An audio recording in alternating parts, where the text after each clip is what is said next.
You have been driving for 20 years, and then one day you sat in your car and couldn't move. Heart racing, palms sweating. You knew exactly where you were going.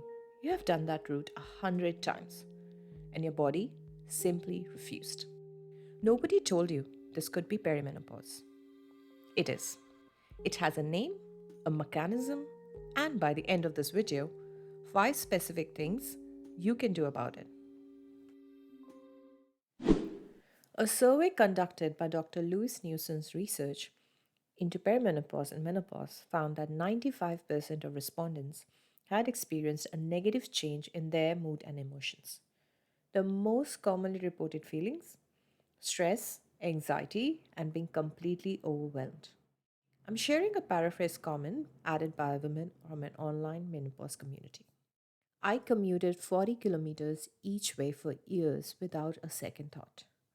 Then, one evening, oncoming headlights made me feel like what I was seeing didn't match what my body was feeling. I couldn't drive at all for the next 3 weeks. A reliable commuter. 3 weeks. Gone. Seemingly overnight. So, what is actually happening here? Let's get straight into it. Our brain runs on estrogen more than most of us realize. And one of the brain regions estrogen directly influences is the amygdala, our built in alarm system. Under normal hormonal conditions, it knows the difference between a genuine emergency and just driving our kids to school.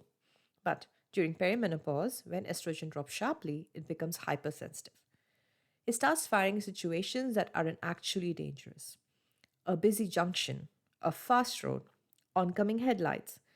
And when that alarm fires, our body does exactly what it's designed to do.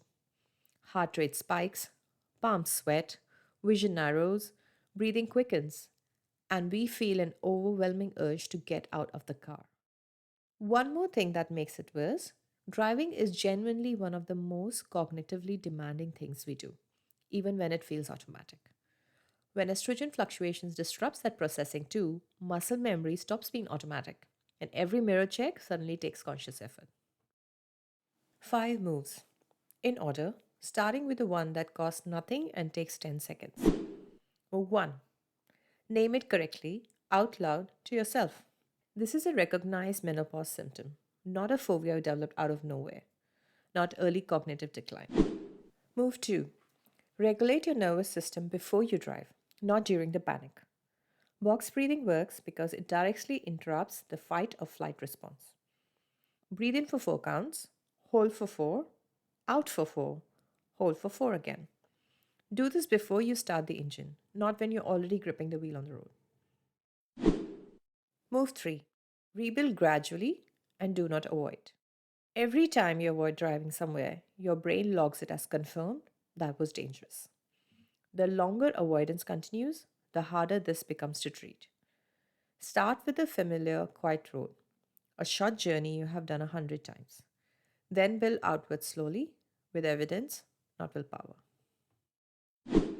Move 4. Talk to a menopause specialist about your hormones specifically. Not a general GP appointment about anxiety, a conversation with someone who understands the hormonal mechanism underneath it.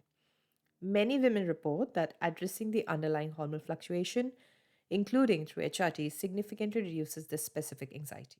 HRT isn't the right choice for every woman, and this isn't a recommendation to start with without medical guidance. But a conversation with a menopause specialist, not just a general anxiety referral, is worth having. Move 5. If this has narrowed your world significantly, ask about CBT.